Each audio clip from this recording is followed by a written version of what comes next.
Hey, welcome to Faith Rehab Podcast. Today we are celebrating 10 episodes. Yay! Yes. And we're going to learn that CJ basically deploys spies for people who have claimed to be injured at work. Wow. Yes. And then you're going to get a full description of a painting that Heidi is going to send to me. Yes. That's a good one. Enjoy.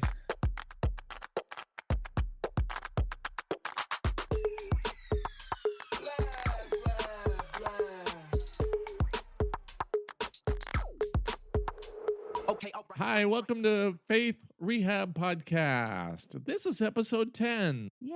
As always, Faith Rehab Podcast is here to talk about church hurt, healing, and rebuilding faith. Yes. And I am Steve McNitt, and I am a therapist, but I'm not your therapist, so you get to ignore all of this for free.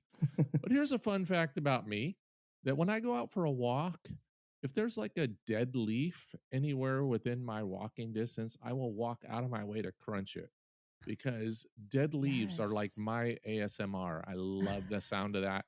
I'll even have in my mind this game like of what's this going to sound like, and then I rate it on a scale of 1 to 10 of how did it actually perform.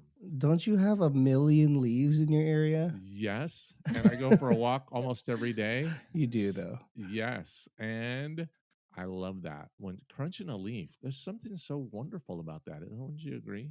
I actually feel a little less alone. I don't crunch leaves, but I have pine cones outside of my patio door, and I will step on them. And the other day I realized my 17-year-old was watching me, and so I felt like I had to explain myself. Like, don't you ever like to just step on pine cones?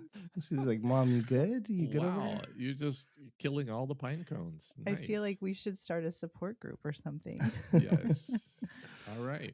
My name is Heidi, and I am a public speaker, corporate trainer, executive coach extraordinaire. And something that is kind of like well known about me in my circles is I'm a little spoiled when it comes to sleep. I'm very particular about my sleep. I love to sleep.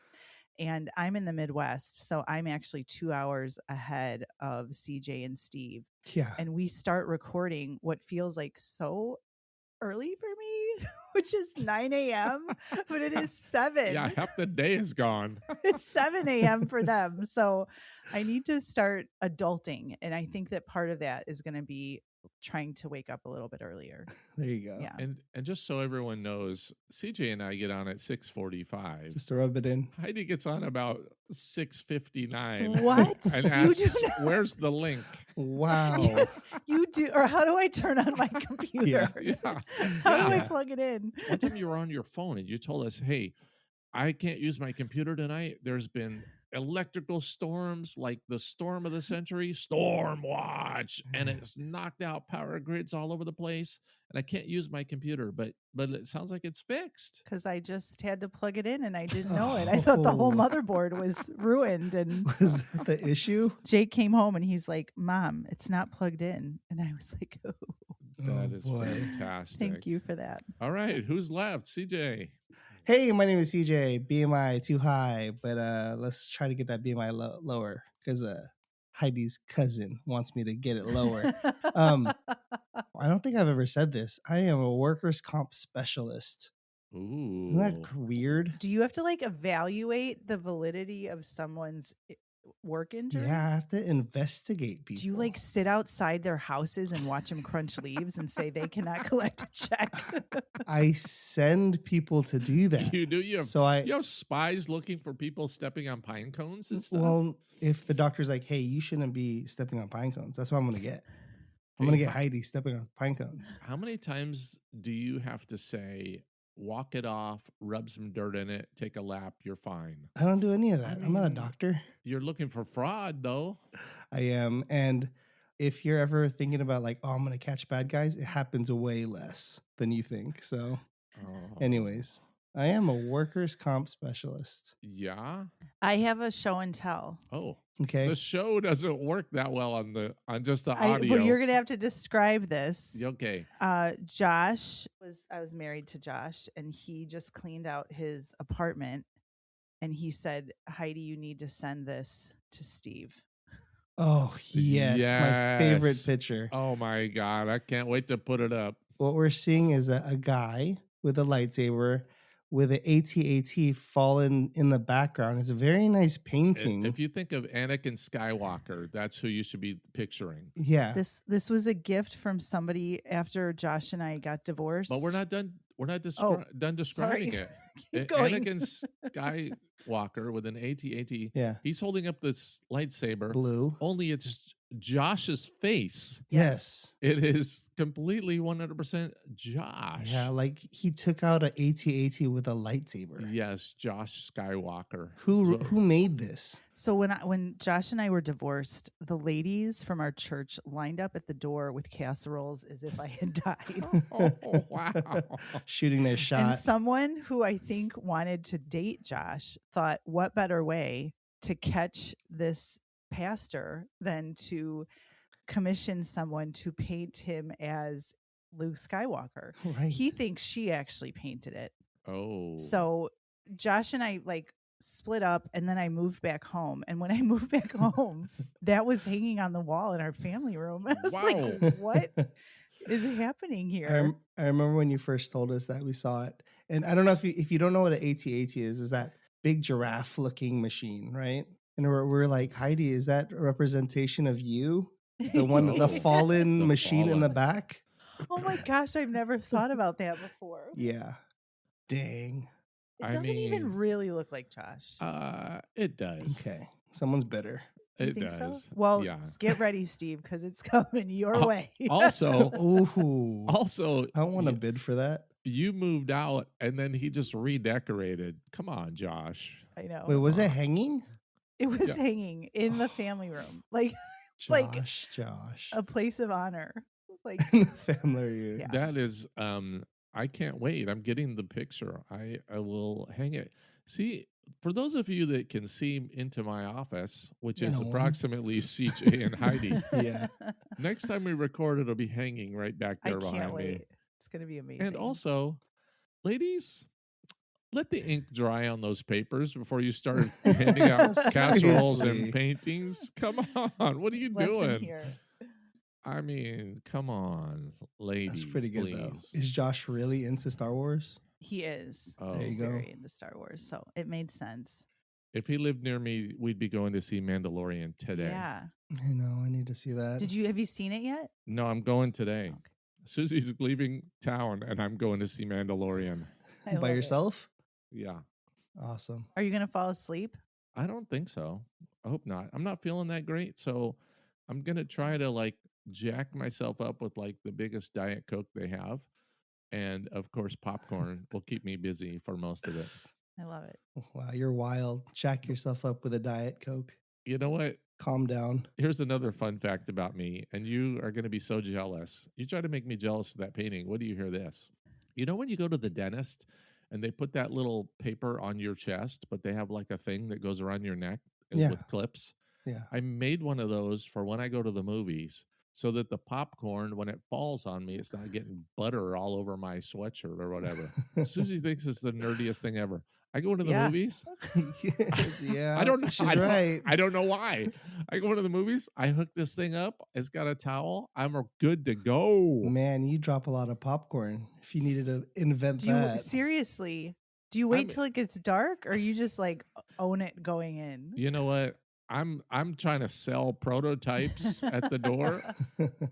Don't act like you don't want one now either. Maybe I'll mail that to you, Heidi. I got some exciting news. Tell You us. do? This is our 10th episode. Woo! Whoa. We made it. We did it. We made it to 10. What does this mean? 10 feels significant. Do we make money now? That's yeah, there's no more. This is it. Oh, okay. We're No, done. that's not It was true. fun. It was fun while it lasted. Yeah.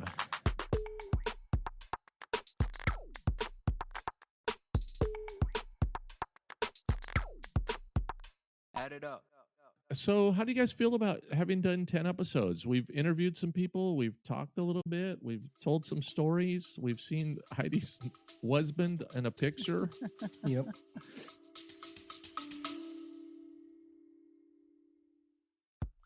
If this is hitting home, leave us a review. It helps others to find us. We'd also love to hear your church hurt story for a future episode. To share your story or to partner with us, head to faithrehabpodcast.com.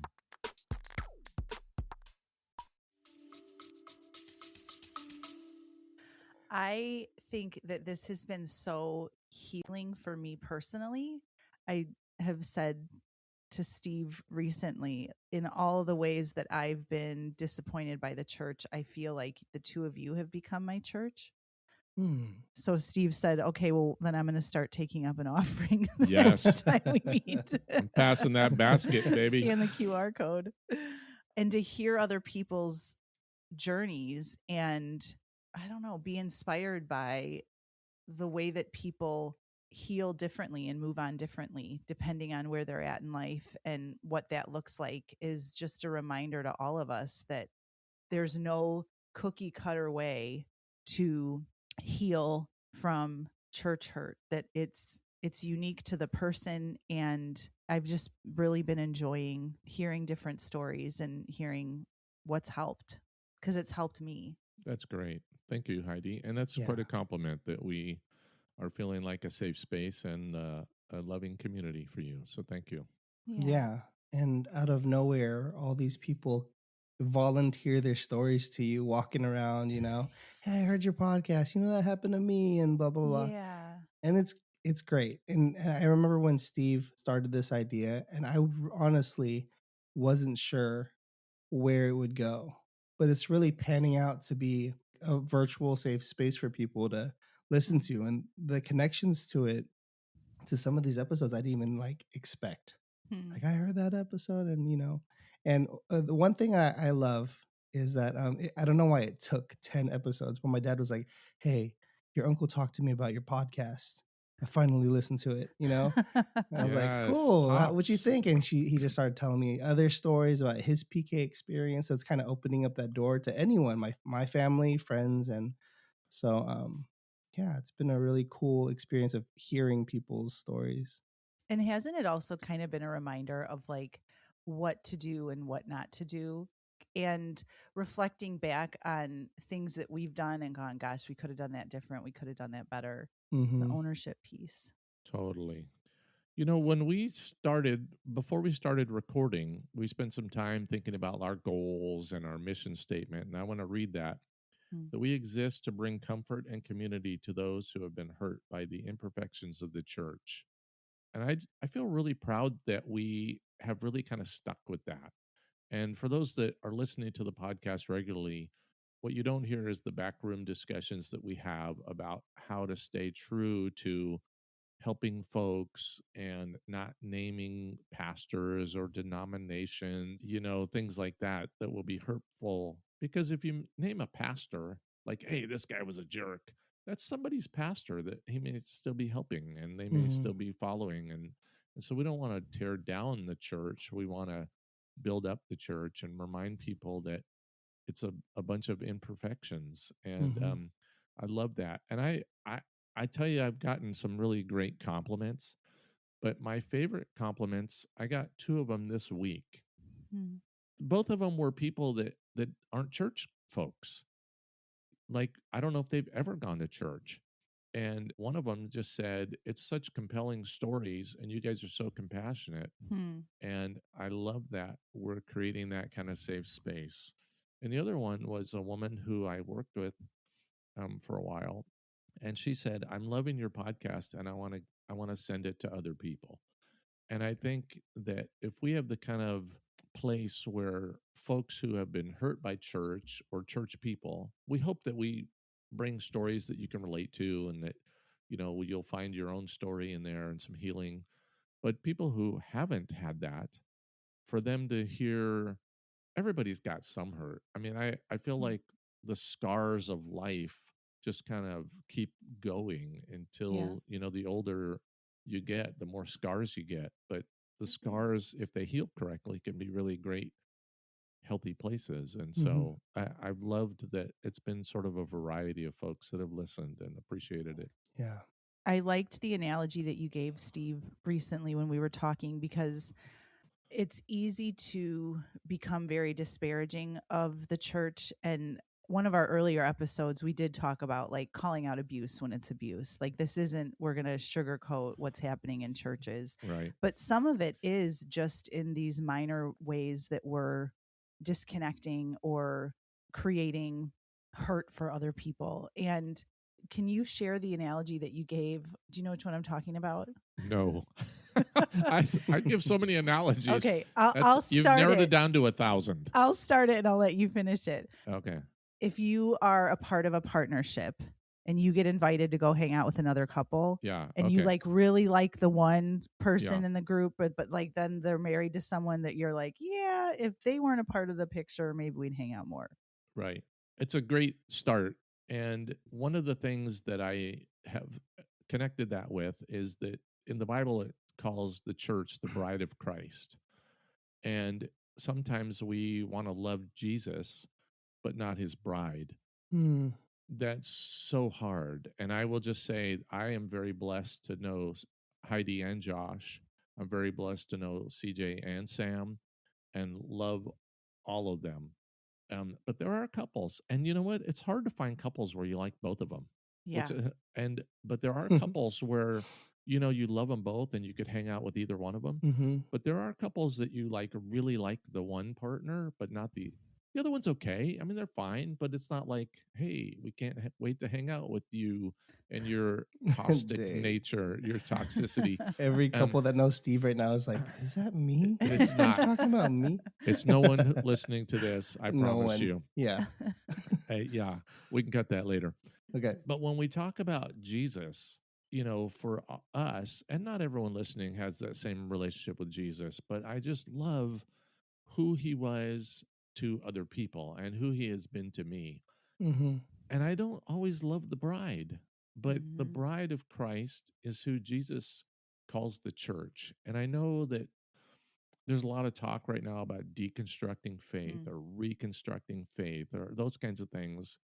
But one of the things I know is that the church is people, imperfect people. I don't think he was envisioning, you know, 2700 Oak Street in anywhere, California, you know, that building or that structure that has to keep the budget going.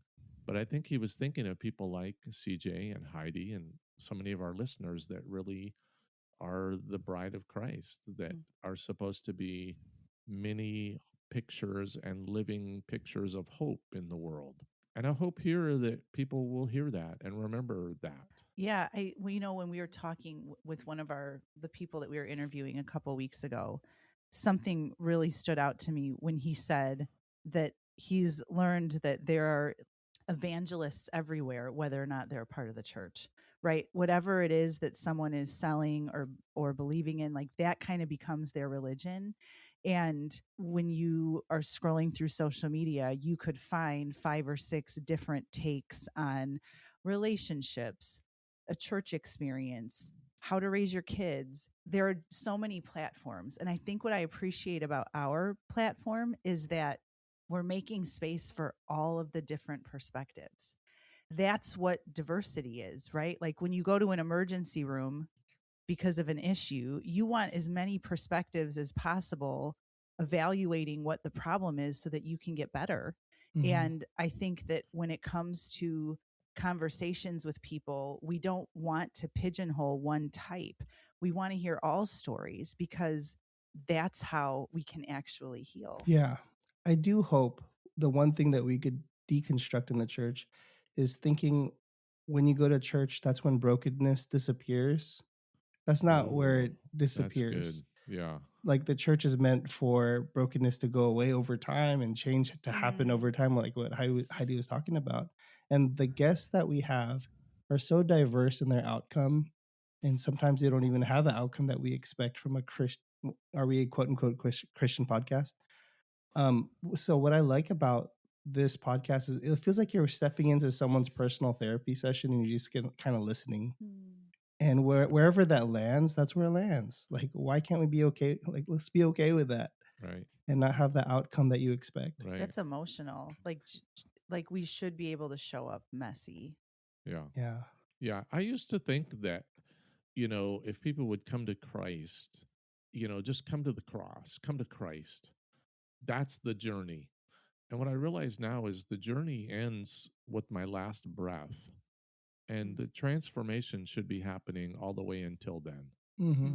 It happens in a more dramatic way after that last breath too, I think. But I think that as we think about transformation for myself, I hope that it means I'm going to continue changing and growing, and that I get to finish strong. I think it's one of the things I love about you guys is that for people to be able to show up and go, I don't know where it's going to end. Yeah, we don't either, but it's your journey. We had one person who said, I'll do the interview as long as you realize I'm never going back to church. Mm-hmm. And for us to say, yeah, it's your journey. Yeah. Love it. We don't know where the Lord's taking any of us. Right. So let's go. Let's be on that journey together. In one of the earlier episodes, CJ said it's really difficult when you've ever been on church staff because it almost feels impossible to sit through a service and not be critical that the slide's not advancing fast enough. And I went to Josh's church. I know we're not supposed to name churches. I went to a church. It's too late. You can name him. Imagine Pastor Anakin Skywalker. And they were doing baptisms. And they were doing baptisms in a way I'd never seen baptisms done before. And he has a funny story because he had to get a feeding trough. So he had to go to like a farm and fleet store to get a feeding trough. Mm-hmm. And the person who was helping him pick one out said, do you need one for cold plunges or do you need one for baptisms? That's so funny. And Josh said, how did you know? And he said, because farmers don't buy feeding troughs. They usually have farms that have been around forever and they already have one. Yeah, they and last. He said, I need it for baptism. Do you mind if I get in it?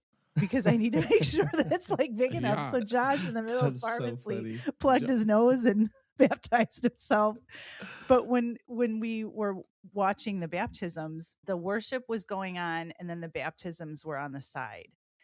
And he was like rapid fire baptizing people while we were singing. And I've never experienced baptism like that before. And it became a huge distraction to me. And I found myself going into this hypercritical space.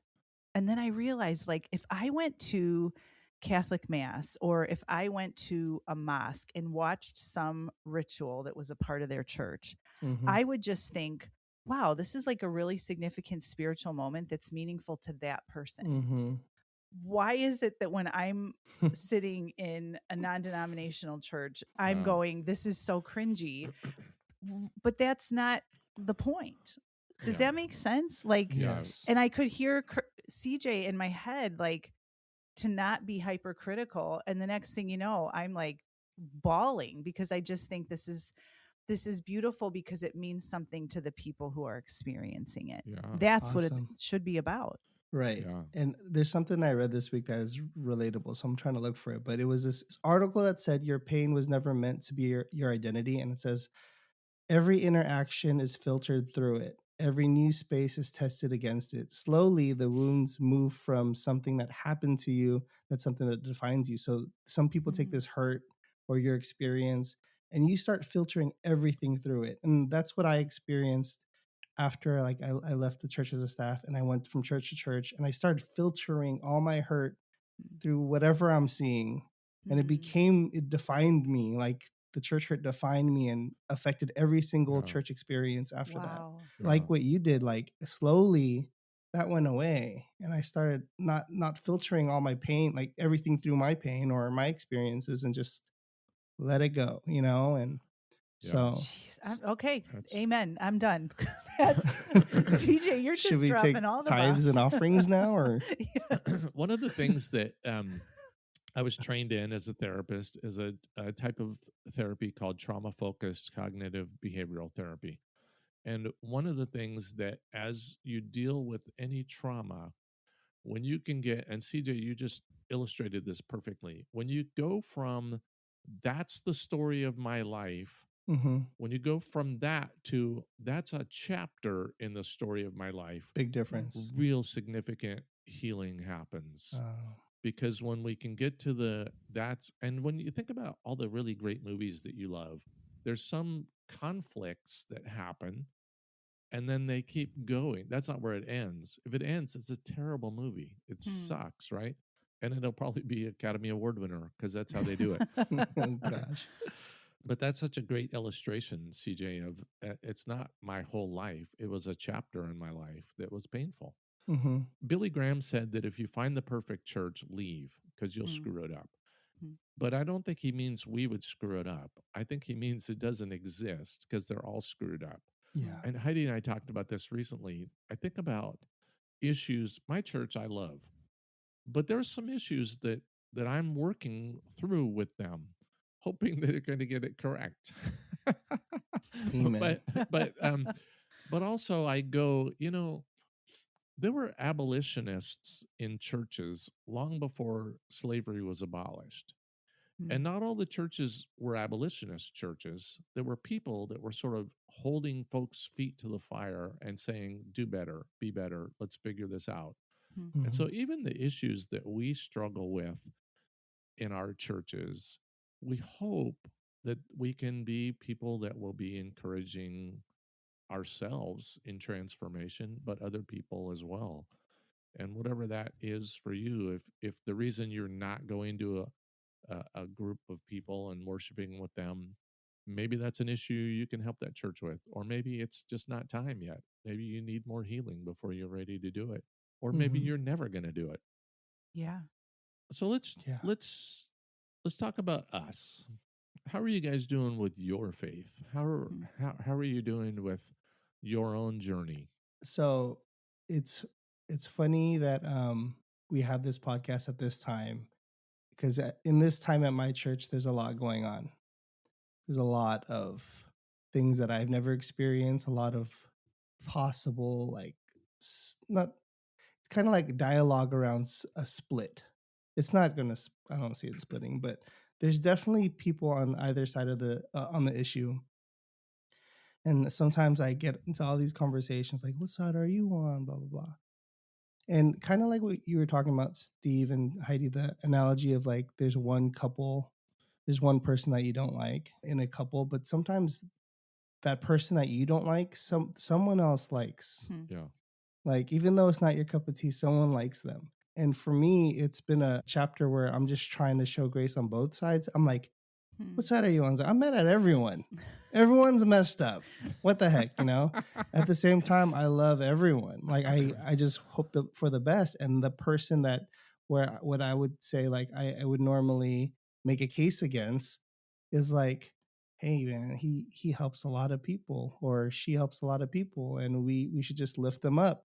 Yeah. Like, I think this podcast came at a perfect time where a lot of people are questioning the church that I go to, and it's open a conversation of how should we react to it.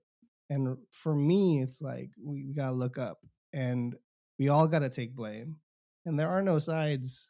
We just gotta dialogue, and that's what this podcast is. We're dialoguing about things that normally people don't talk about. That's such a mature perspective, CJ, because we live in a world that's, I think, more polarized than ever before. And so it makes sense that even people inside of a church would become very polarized over an issue. Yeah. And I remember very early on in ministry being super critical of certain people within the church. And somebody said to me, well, somebody's got to bring the brownies. Like, somebody's got to, lead the mothers of preschoolers that need that kind of support. And it was this reminder that there is a need for all kinds of people within the church, because there are all kinds of people in the church. Yeah. Right. I actually think that, for those of us that follow Christ, Jesus gave a great example of that. We know that most of us know there were 12 disciples. Most of us know that Judas betrayed him, but Jesus picked him. That was a choice. There's also a couple of disciples that we don't hear much about, Bartholomew and Andrew. What did they do? Like, what was their role? I think you hear about Peter walked on water and he cut off the ear of a guard, and John was the first to after the women, John was the first man to show up at the tomb, and you hear about Matthew having a party. But what about Bartholomew and Andrew? Like, what the heck did they do? But Jesus picked them, and I think we're going to get to heaven and find out that, like, Bartholomew was the guy arranging the chairs whenever there was a meeting, and then Andrew was like cleaning up afterwards, and he was the advanced scout to go find where's the best place to feed 5,000 people, Yes. that they all, in a church, we tend to see people who are up front, and we go, I know Heidi has led worship a lot. CJ has been up front some, that we tend to see those people and go, that's cool.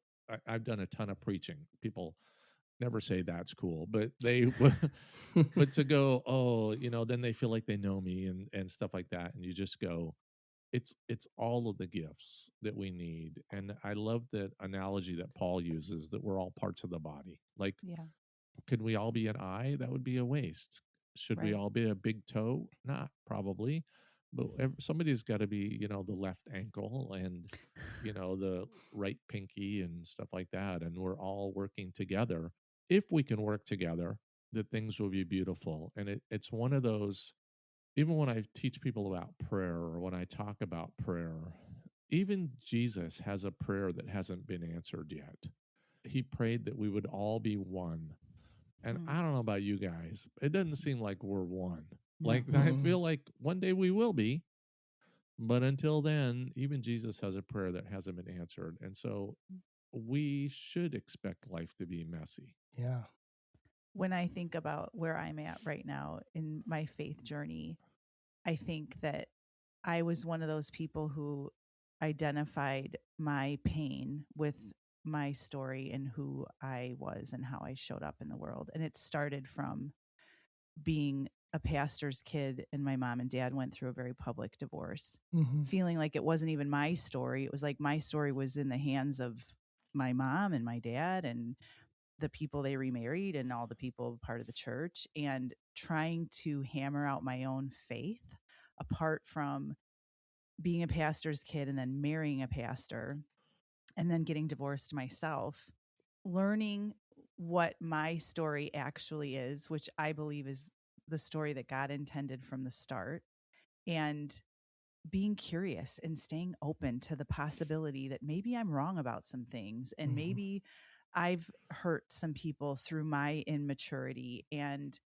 that if I feel more evolved today as a believer than I was 10 or 15 years ago, then I will continue, like Steve said, to be transformed and to learn new things. And there are books that haven't been written yet that we haven't read. Like, I just want to be there for all of it and to land where I'm going to land and to love people and to not get hung up on position and denominations and difference of opinion. Like, just be the best Heidi and help people draw close to God in any context, inside or outside of the church doors. That's where I'm at today. Love it. What a great place to be. And so thank you for sharing that. And I'll just talk about my faith journey. It's been much longer than you guys, not partly because I'm just older. Are you? I am. You know how old I'm going to be this year? Steve, everyone knows at this point. 6, 7. Everyone episode. Yes. I think that my faith is probably in a stronger place than it's been in a long time. And some of that is, there have been sort of things that have stacked up. CJ and I, for the last couple of years, have been when I'm having my devotional in the morning, sometimes I text CJ just something that's encouraged me, and it helps me process. And so I like doing that. And he'll send me some really deep thoughts, and it's really encouraging and thoughtful. And doing this podcast and reconnecting with Heidi has been great, because that is the process of different people bonding over how are we going to face the world with our faith. But I also think I've been learning a lot, things that I have been transforming on that a few years ago this hit because I've been very deep into like apologetics and how do you prove the faith, how do you prove the resurrection, stuff like that. And then I realized at one point a few years ago, I can't be the first person in 2,000 years to have gotten it all right. And I would love to think that I am, but I just know better. Like, I'm not really that special. So I must be wrong about some things. And just to kind of open mind, open ears, open palms, and just go, Lord, whatever you want to teach me, teach me. And that's kind of led me to, on a daily, just praying through my day before I get up. Lord, give me grace, even this morning at the butt crack of dawn for the people that I'm going to be interacting with. CJ, Heidi, we're having an interview a little bit after this and some family stuff that's happening, and to just go, I think that's the daily part of transformation. In our society, we tend to think that knowing is growing. Like if I learn more Bible verses and I'll know more, so that's growing. And I think really growing is transformation. And so the more I keep working on that, I think the better I do. And I love this podcast because I'm rubbing shoulders with people whose stories are very different than mine. And it reminds me to have a wider swath of grace for people in the world. Yeah. In Emma's episode, she mentioned, hey, just rub shoulders with the people that you probably don't really know much about. And I'm getting that so much from Matt, from Emma, from Grace, from Truls. I get to hear so many different stories. So, I mean, and this reminds me of recovery. Yeah. When you're in those circles and you hear these crazy stories that somehow have nothing related to you, but it's all related to you. Yeah. You're like, oh, that's me. You find parts of yourself in the story. Oh, yeah. My dad told me one time, and I don't think it came from him. I'm sure it came from somewhere else, or maybe it came from him, and I need to give him credit. But he said it's less about believing and more about becoming. We're giving Ralph some credit for that. Come on, Ralph. Yeah, that's so good. That's so good. That might be a great place to stop. Okay. I don't know what you guys think, but I want to thank people for listening, and just how much you passing it along and giving us compliments and encouraging us has been fantastic. So thank you so much for that. Yeah, thank you. Good. Okay, All right. Hey, along with listening, we always want to encourage people in your journey, wherever you are, to also be transformed. And so we just encourage you to do something. If you liked today's episode, if you learned something, there's probably somebody that popped into your mind. Would you just share that with them? Please. Would you share the link? It also helps us if you subscribe to our channel, and you're going to get notices of when we have new episodes up, but also it lets us get seen in different ways. But along with that, that's transformation that helps us. But let's talk about transformation that's going to help you. Would you do one thing this week that is just based on wherever you are in your faith? Just do something that will show grace to someone or something really positive and loving to someone. Will you do that this week? Yeah, like paint a picture, like a Star Wars picture of someone. Yes, but not... Wait till they're finally divorced. That's where you do it. Yeah, I forgot about that. Please do that. All right, thanks. We'll see you next time on Faith Rehab Podcast. Heidi? Woo! No? That's not what I was expecting. Oh, what am I supposed to say? Hold on. It's 10 episodes and Heidi doesn't know her ending still. I forgot. Be blessed. Oh. And be blessed. We'll get it. The next 10 we'll get it. You know what? See ya. I'm so early. Yeah. It's so early. So early.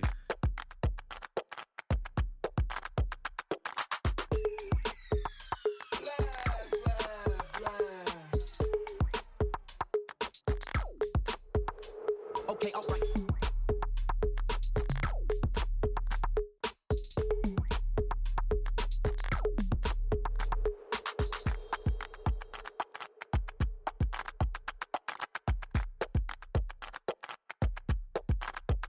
Add it up.